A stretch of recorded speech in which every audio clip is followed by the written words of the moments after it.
سلام و وقت شما بخیر. نزدیک به فصل زمستان شد. آمدیم که یک روش زمستانی، یعنی روشی که تا حال نخورده باشین، امتحان نکرده باشین، روش دمچک گوساله برای شما آموزش بدیم که به زمستان از این استفاده کنین که 1 متر برف هم باشه نفهمین که برف هست یا نه. همین یک روش خوبه. دمچک هم دمچک گوساله وطنی، همون دمچک دیگه. چربی های اضافی از این ابتدا پاک میکنیم، یک گوشه میگذاریم،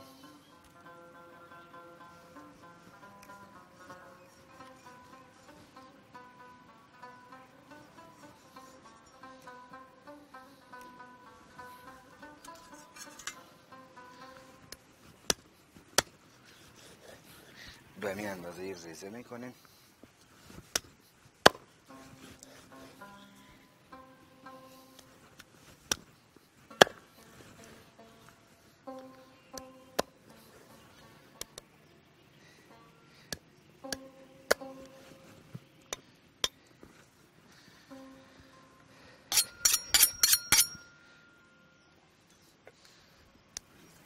دنبه گوسفند نازک و نرم ریزه کنین، به همین شکل ورق کنین.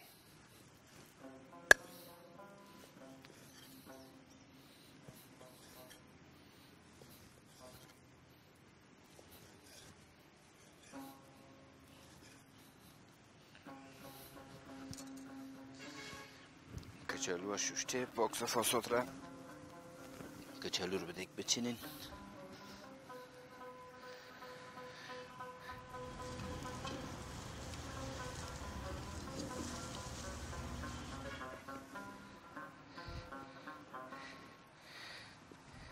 دنبار هم رو کچالو میچینیم به میسیستون.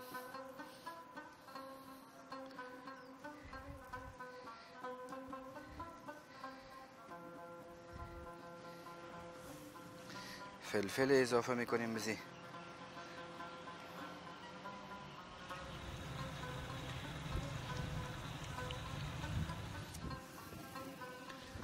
نمک اضافه میکنیم. نمک بیشترتر میندازیم به خاطر که روش بی نمک اصلا مزه نمیده. کچالو هم نمک خیلی بکار داره و این خاطر ما نمک بیشترتر میندازیم به جان ازی. گوشت اضافه میکنیم.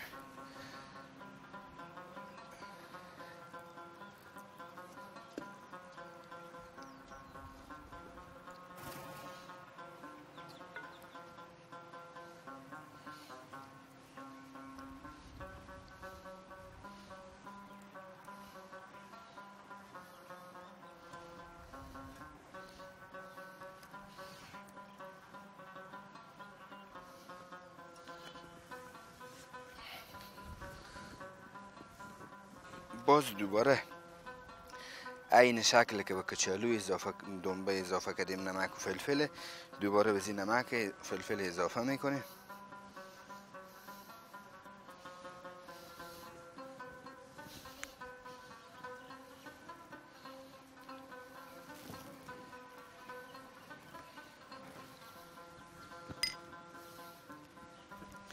بروش بانجرومی اضافه نمیکنن، من اضافه میکنم. بروش بانجرومی خوب میایه. 2 دونه بانجرومی اضافه کنین.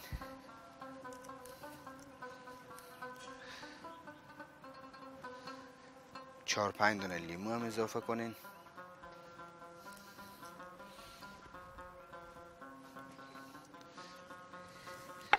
با مرچ خو اصلا دل نسوزونین، همین توتنکی مرچ بندازین مداخل ازی.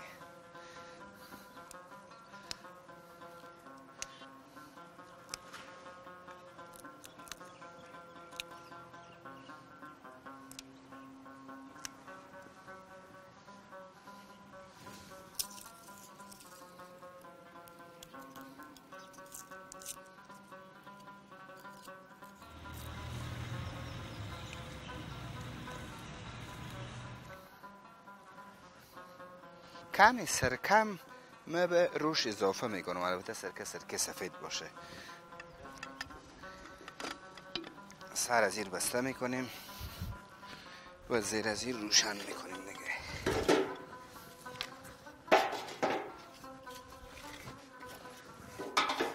او هیچ چی نمیندازین، خود دمچک خود رومی او میده و بهترین روش میه. به زمستان دیگه این روش دمچک جانه.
یک قطره او نمیخورد روش و یک روش هم آمده دیگه. چی تعریف کنم به شما؟ جا شما خیلی ببینین که چی یک روغن داده ای دمچکا، همه طبیعی.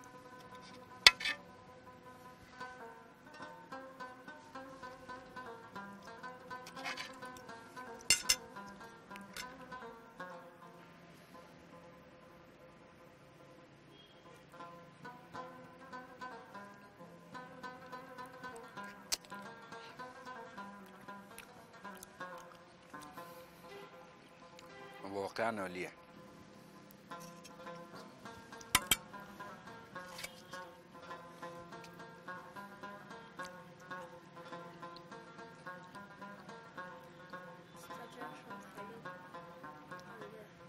دوستای ناظرین، این بود داشته یه هفته ما. خدا کنه از این برنامه لذت برده باشین و به شما توصیه میکنم به زمستان حتما ازی جور کنین.